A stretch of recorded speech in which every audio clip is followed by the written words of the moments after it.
everyone, welcome to this video on an overview of general feedback in IFW Campus ERP 2.0.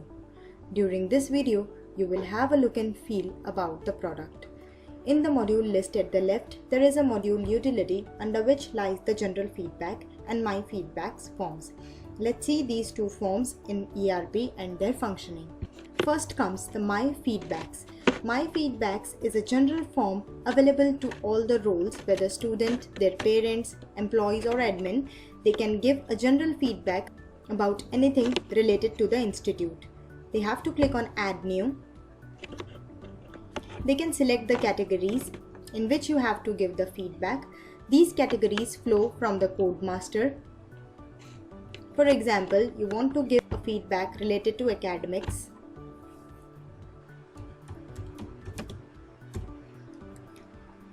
This feedback has been submitted under this selected category. Click on Save to submit your feedback.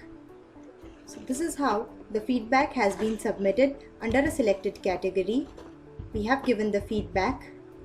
The role will be displayed here, who has submitted the feedback and the submission date. Now next comes the general feedbacks.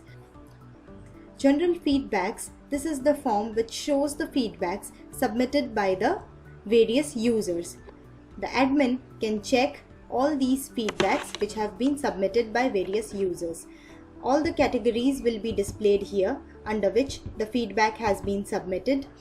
The feedbacks will be displayed here, what has been submitted, and by the role and user who has submitted the feedback. It will be displayed here along with the role and username and the date on which the feedback has been submitted.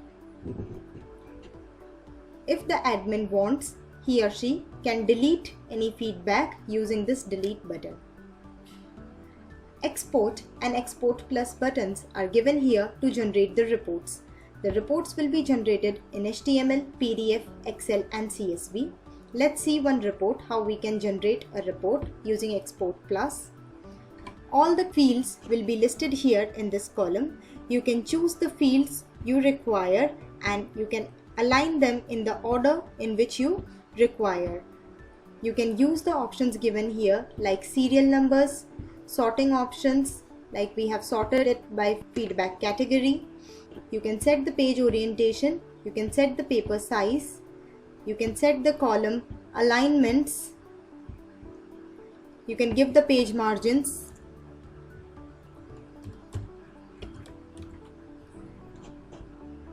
and click on export and print to generate the reports. You can also generate the report in HTML, PDF, Excel and CSV. Here we are taking a print.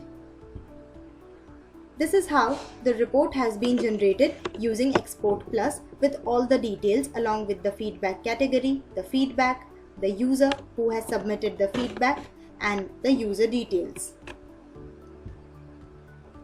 You have made all these entries. You can also save your reports by giving a report title and a template name for future use.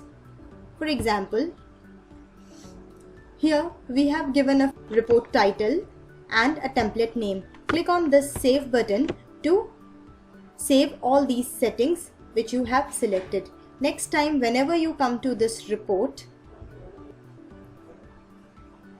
the saved templates will be listed here.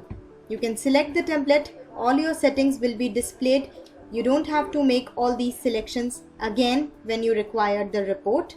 You have to simply select the template from the list, click on export and generate your report. Here we have seen a simple report. Now we see how we can group this report by feedback category. If we are using the grouping options on feedback category, let's see how the report gets generated. Click on export and print. This is the report which has been generated grouped by the feedback category name. So this is how you can design your own reports and modify them using the Export Plus features. These dynamic features allow you to generate the reports with the fields you require and the order and alignment in which you require. So this was all about the general feedback. Thank you.